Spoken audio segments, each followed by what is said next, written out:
E o que aconteceu com toda aquela valentia do ex-ministro da Educação Abraham Weintraub? Fugiu para Miami? Assiste esse vídeo até o final que a gente vai detalhar para você todos os últimos passos do ex-ministro da Educação Abraham Weintraub. Já aproveita e se inscreve no canal para você não perder nenhuma novidade.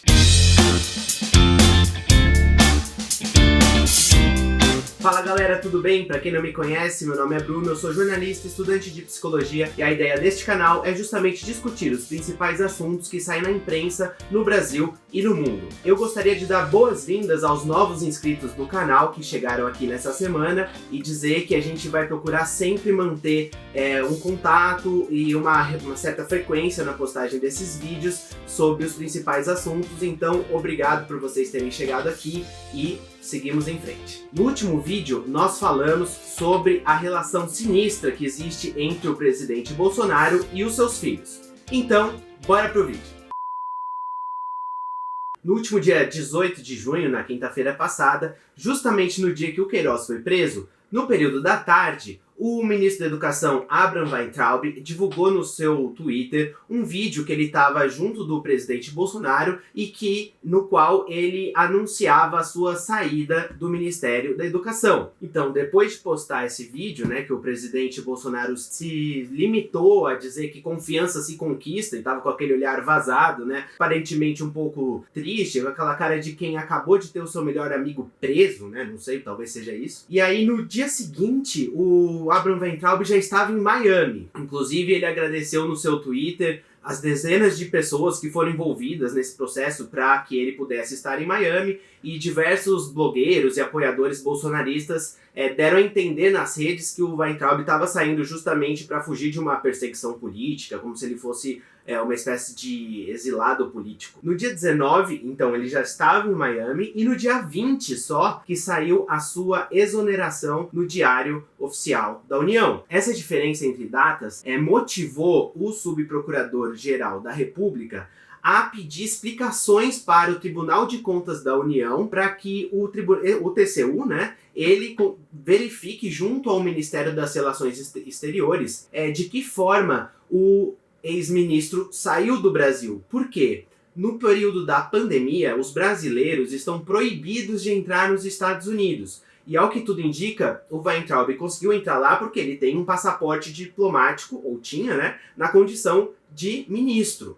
Só que ele já tinha anunciado um dia antes que iria sair do ministério. Então, isso gerou uma suspeita na Procuradoria-Geral da República que pediu essa investigação. O curioso nesse caso é que logo que o Ministério Público entrou com esse pedido, para essa investigação, o Bolsonaro alterou a data de exoneração do ministro. Ou seja, colocou no dia certo.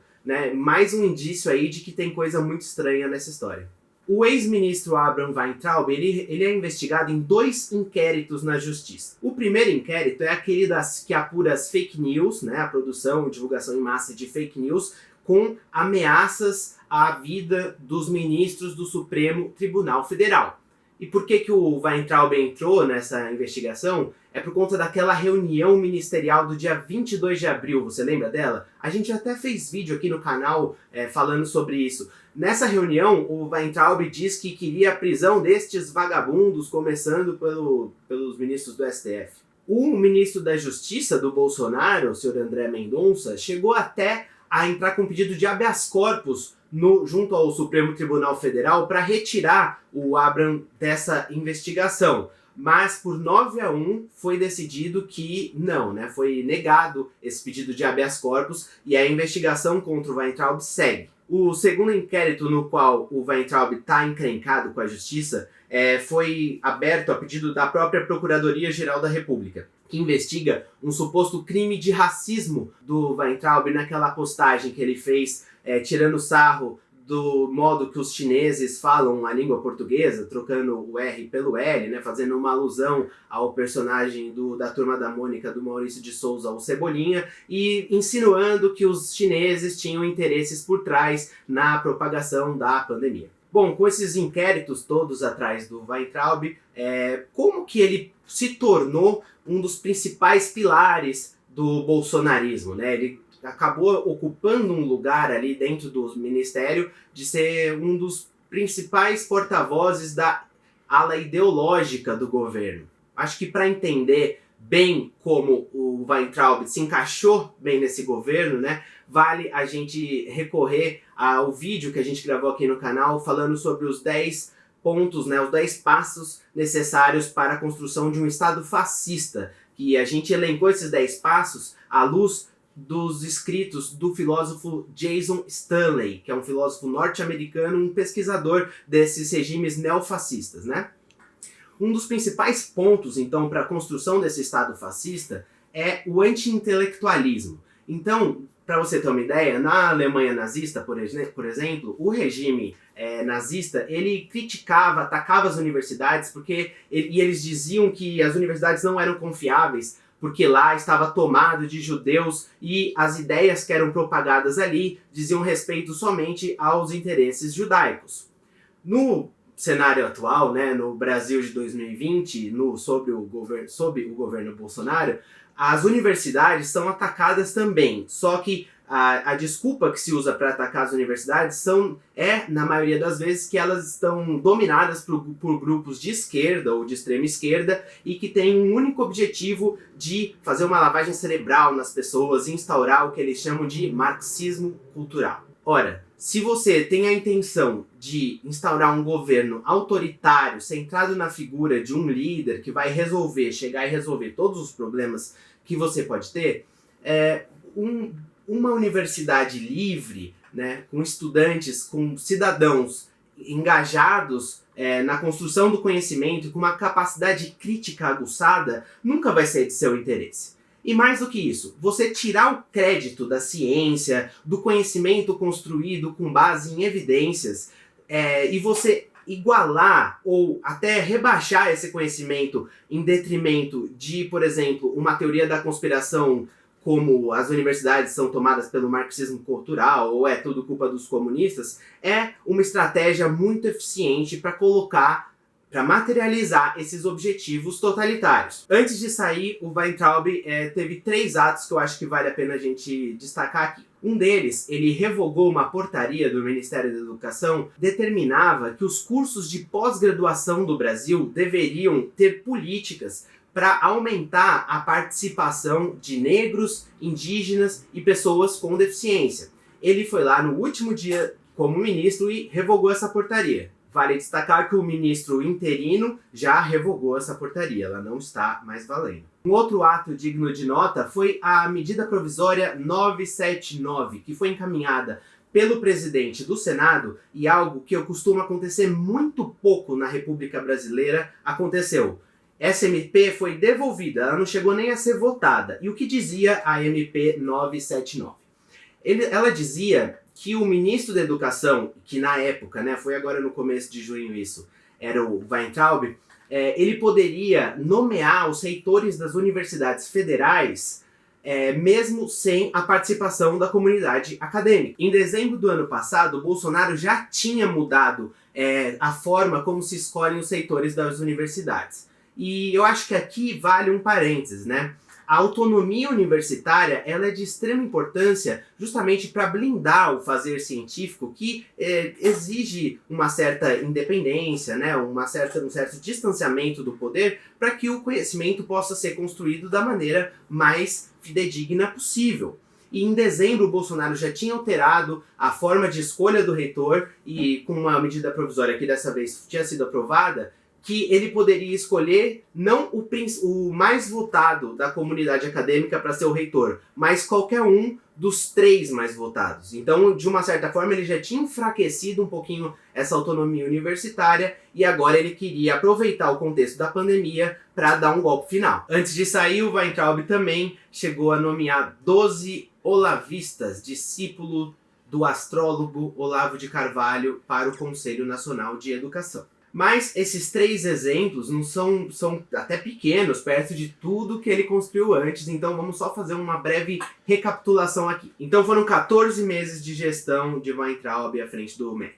Em abril de 2019 já começou a polêmica. Ele contingenciou 1,7 bilhões de reais do dinheiro das universidades federais.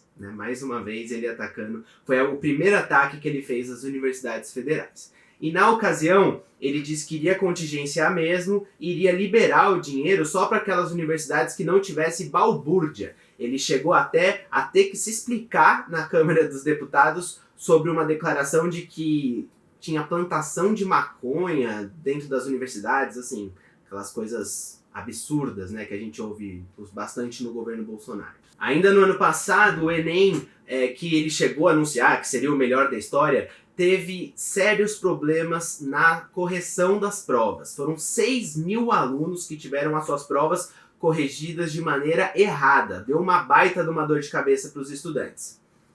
Ainda na questão do Enem, esse ano, com o contexto da pandemia, todos os especialistas, as entidades de ensino pedindo para que, encarecidamente, né, para que o Ministério prorrogasse o Enem, e o Weintraub insistia, chegou até a fazer propaganda na televisão para manter o Enem, manter o cronograma na mesma data. O que é uma perversidade, se a gente pensar nas diferenças sociais que existem no Brasil e de como os estudantes mais ricos conseguem, por exemplo, ter acesso à internet em casa, aulas online, uma estrutura para continuar os estudos que os estudantes mais pobres não têm. Então você manter o Enem, né, que é uma prova que é uma forma de competição para ver quem tem direito às vagas nas universidades, você manter no mesmo cronograma isso, é você desprezar essas graves, problemáticas diferenças sociais que existem entre os estudantes brasileiros.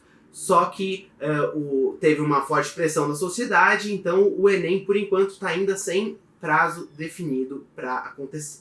Você lembra que surgiu na imprensa um currículo, né, um boletim do Weintraub da época que ele era estudante universitário, e as suas notas são realmente muito ruins. Na época ele gravou um vídeo que também viralizou, ele falando que ele, na época da faculdade, os pais dele estavam se separando, e ele sofreu um acidente, entrou em depressão e por isso teve uma queda no seu rendimento escolar. Eu acho que o boletim de um ministro da Educação não é tão importante assim, né? Em situações normal de temperatura e pressão no Brasil ou em qualquer democracia séria, isso não seria um assunto relevante para ser discutido. Realmente ele pode ter passado por problemas na época da faculdade, que fez com que as suas notas caíssem um pouco, e isso não seria nada relevante. Mas eu acho que tudo com Weintraub acabava se tornando notícia por conta da maneira espalhafatosa que ele se comunicava, né? Você lembra que ele gravou um vídeo sem camisa, mostrando uma suposta cicatriz, enfim. Esse comportamento errático, essa maneira agressiva e escandalosa de se comunicar, rendeu para ele muitas polêmicas e inimigos ao longo do período que teve na gestão, né, do Ministério da Educação. Não sei se você lembra, mas ele chegou a xingar a mãe de opositores dele no Twitter. Uma coisa muito baixa, se a gente pensar que esse homem era o responsável pela gestão do maior orçamento da União. Então é isso, gente. O Weintraub agora está nos Estados Unidos, segundo ele, são e salvo, né? Tá longe das garras do Supremo Tribunal Federal, mas as investigações que o Ministério Público sugere vão continuar por aqui. E você? O que você acha que motivou o Weintraub a sair tão rápido do Brasil? Você acha que você concorda com essa atitude dele? Você acha que isso foi ético? Você acha que não foi? Deixa seu comentário aqui, que é muito importante pra gente também saber a sua opinião. Porque é isso, né, gente? O conhecimento é uma coisa que a gente constrói juntos, beleza? Então é isso, eu vou ficando por aqui hoje. Um forte abraço e até a próxima.